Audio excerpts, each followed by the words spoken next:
আজকের যাত্রায় আমরা শুধু কোনো পর্যটনের স্পট দেখতে আসিনি, এসেছি এমন এক ভূখণ্ডের ভিতর ঢুকতে যেখানে নদী কথা বলে পাথরের ভাষায়, পাহাড়ের ডালে গড়ে ওঠে ভিন্ন এক জীবনযাপন, আর চায়ের পাতায় মিশে থাকে শত বছরের ইতিহাস। পিয়াইন নদীর স্বচ্ছ জলধারা, সাদা কালো পাথরের নৈসর্গিক বিন্যাস, খাসিয়াপুঞ্জির মাতৃতান্ত্রিক সমাজ ব্যবস্থা, পাহাড়ের ডালে মাচাং বাড়ির অনন্য স্থাপত্য, সুপারি গাছে বেয়ে ওঠা পান গাছ, আর ব্রিটিশ আমল থেকে বয়ে আসা চায়ের ঐতিহ্য। চলুন শুরু করি সিলেটের আরো একটি অপরূপ অভিযাত্রা। অসাধারণ।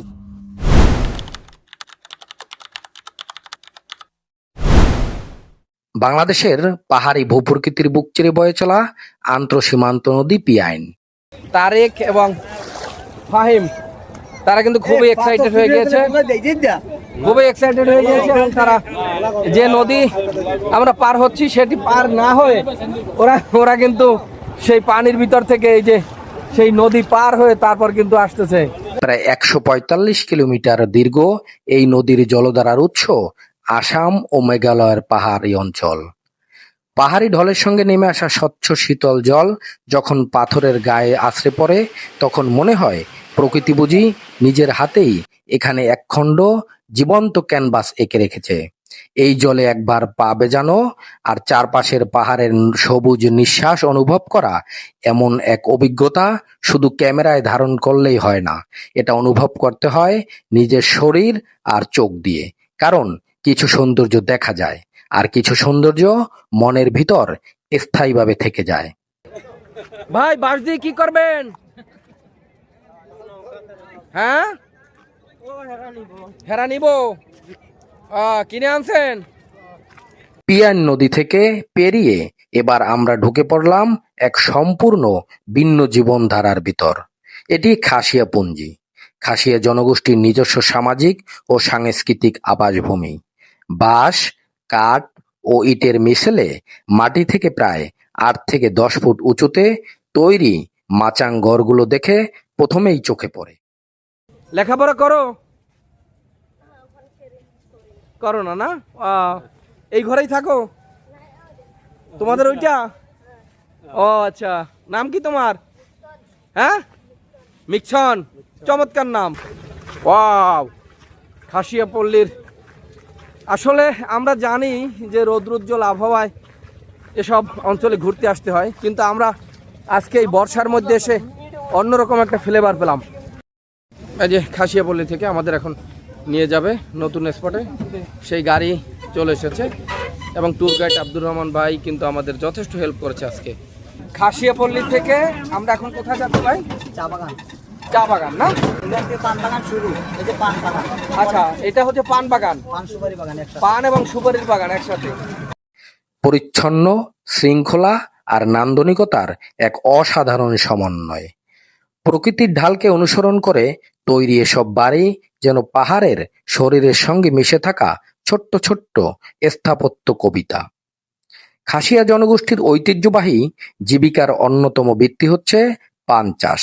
এখানে পান গাছকে আলাদা কোনো কাঠামোর উপর নয়, প্রকৃতির আর এক সঙ্গী সুপারি গাছকে আশ্রয় করে বেড়ে উঠতে দেখা যায় একটি সুপারি গাছ, তার শরীরে বেয়ে উঠে যাওয়া পানলতা। দুটো মিলেই যেন তৈরি করেছে পাহাড়ি কৃষির নিজস্ব এক স্বাক্ষর। এ কারণেই স্থানীয়ভাবে এই চাষ ব্যবস্থাকে অনেকটা পান সুপারি চাষের যুগলবন্দি বলা যায়। মাতৃতান্ত্রিক সমাজ, যেখানে বংশের পরিচয়ের কেন্দ্র হচ্ছে নারী। খাসিয়াপুঞ্জির সবচেয়ে আকর্ষণীয় বিষয়গুলোর একটি হলো তাদের মাতৃতান্ত্রিক সামাজিক কাঠামো। এখানে বংশ পরিচয় ও উত্তরাধিকার ব্যবস্থায় মায়ের ভূমিকা অত্যন্ত গুরুত্বপূর্ণ। অর্থাৎ পরিচয়ের কেন্দ্রবিন্দু শুধু বাবা নন, মায়ের পরিচয়, মায়ের বংশধারা এবং মাতৃকেন্দ্রিক উত্তরাধিকার এখানে বিশেষ গুরুত্ব বহন করে। আরেকটি তথ্য আমাদেরকে আব্দুর রহমান ভাই জানিয়েছেন যে আমরা এই যে নকশিয়া পুঞ্জির দুই পানির মাঝখান দিয়ে যে মাঠটি আমরা দেখতে পাচ্ছি, এই খেলার মাঠটিতে কিন্তু ইন্ডিয়ান খেলোয়াড়রা এসে এখানে কিন্তু খেলা করে। প্রতিটি পুঞ্জির সামাজিক শৃঙ্খলা রীতিনীতি ও নানা গুরুত্বপূর্ণ বিষয়ে পরিচালনায় থাকেন একজন পুঞ্জি প্রধান বা হেডম্যান। আর খাসিয়া সমাজ ব্যবস্থায় রয়েছে ঐতিহ্যবাহী রানী মায়ের মর্যাদাও। আজ আমরা আপনাদের একটু দেখাবো সেই রানী মায়ের বাড়ি।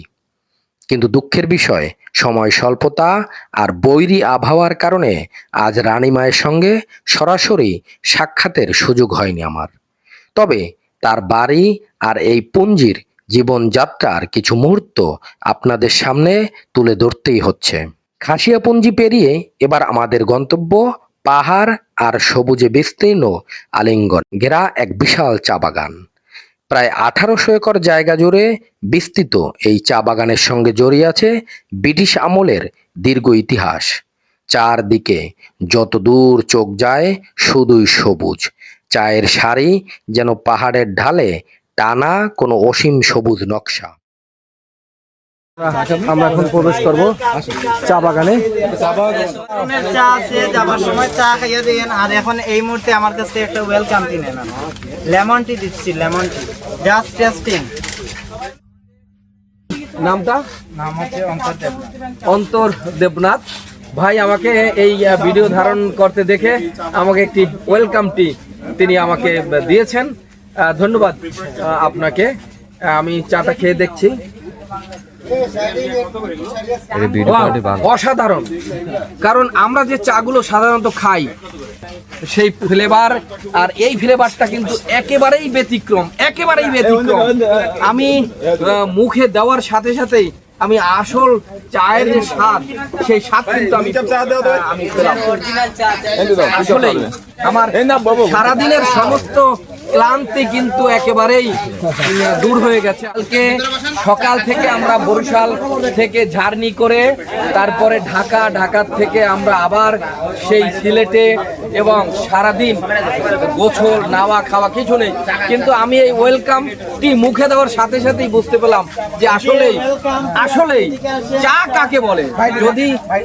যদি চা খেতে হয় তাহলে আপনার এই চা পাতা কিন্তু কিনে তারপর খেতে হবে, কারণ এই চা পাতা আপনি যদি একবার না খান তাহলে আপনি আসল চায়ের স্বাদ কোনোভাবেই আপনি বুঝবেন না।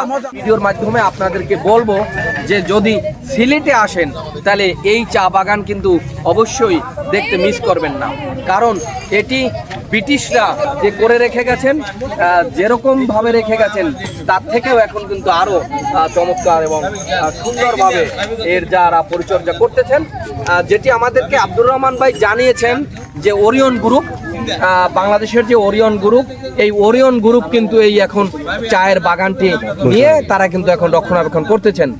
তো এই বাগান থেকেই কিন্তু চায়ের যে গুঁড়াটা তারা নিজেরা সংগ্রহ করেছেন এবং সেই চাটা কিন্তু আমাকে খাইয়েছেন। এবং আমি বলবো যে আসলে অরিজিনাল পিওর চা খেতে হলে আপনাকে অবশ্যই এই সিলেটে ভ্রমণ করতে আসতে হবে এবং এখান থেকে চা কিনে নিয়ে তারপর আপনি খেয়ে দেখবেন যে আসল চায়ের স্বাদ কি। সিলেটের এই পর্বে আমরা দেখলাম একটি নদী, কিছু পাথর, পাহাড়ের বুকের একটি জনগোষ্ঠী, তাদের মাতৃকেন্দ্রিক জীবনধারা, পান সুপারির সবুজ সংসার আর শত বছরের চায়ের ঐতিহ্য। কিন্তু সিলেটের গল্প এখানেই শেষ নয়। পরের পর্বে আমরা যাচ্ছি এমন এক জায়গায় যেখানে পানির উপর ভেসে থাকে বন, গাছের শিকড় জড়িয়ে থাকে জলের সঙ্গে, আর প্রকৃতি নিজেই তৈরি করেছে এক রহস্যময় জলজগৎ। বাংলাদেশের একমাত্র মিঠা পানির জলাবন রাতারগুল। তাই সঙ্গে থাকুন ইজি ট্রাভেলস বাই রফিক এর পরবর্তী অভিযাত্রায়।